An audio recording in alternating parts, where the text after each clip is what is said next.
Start. இப்போ பார்த்தீங்கன்னா சில பேர் வந்து உயிர் ஆபத்தான நிலையில் இருக்காங்க. அவருக்கு வந்து என்ன பண்ணுறது அப்படின்னு தெரியல. எவ்வளோ டாக்டருக்கு போகிறோம், எல்லாம் செய்கிறோம். அதே மாதிரி பார்த்தீங்கன்னா எங்கள் குடும்பம் வந்து சைவனினால் ரொம்ப கஷ்டப்படுறோம். என்ன ஆச்சுன்னே தெரியல. எங்கள் குடும்பம் நல்லா இருந்தது, திடீர்னு இப்படி ஆயிடுச்சு. யார் என்ன பண்ணாங்க தெரியல.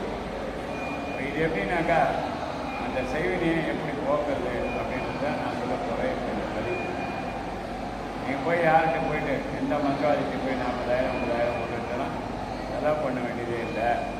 இது எப்படி செய்யணும் அப்படின்ற முறையை நான் சொல்லித்தரேன்.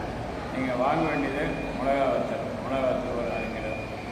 எவ்வளோ வீட்டில் போட்டு தந்தாலும் 4 கிலோ 1/2 கிலோ 1 கிலோ எவ்வளோ பேர் இருக்கீங்களோ எண்ணிக்கைக்கு தகுந்த மாதிரி.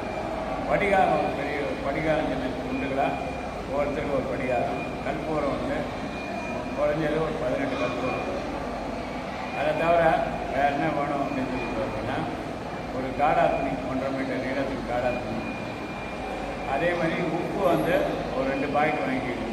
10 ரூபா பாக்கெட் வந்து கல் உப்பு ஆகணும், டேபிள் சால்ட் கிடையாது. வந்துட்டு யார் வந்து செய்வினையினால் பாதிக்கணும் அவங்க வந்து கிழக்கு பார்த்து உட்கார வச்சுட்டு என்ன பண்ணணும், உச்சந்தாரில் தலையிலேருந்து உள்ளங்கால் வரைக்கும் அந்த பொருள் ஒன்றா வச்சு எடுத்து என்ன பண்ணணும், எடுத்துகிட்டு அதே மாதிரி அது உப்பு இதுவும் இப்படி 3 வாட்டி ஏற்றி 3 வாட்டி ஏற்றி இறக்கிட்டு அந்த காடா துணியில் போட்டுக்கணும். ஒவ்வொருத்தருக்கும் இண்டிவிஜுவலாக போடணும். இதோடு மட்டும் இல்லாமல் அவங்களுடைய தலை முடியும் போடணும், நகத்தையும் போடணும், காலடி மண்ணையும் போடணும்.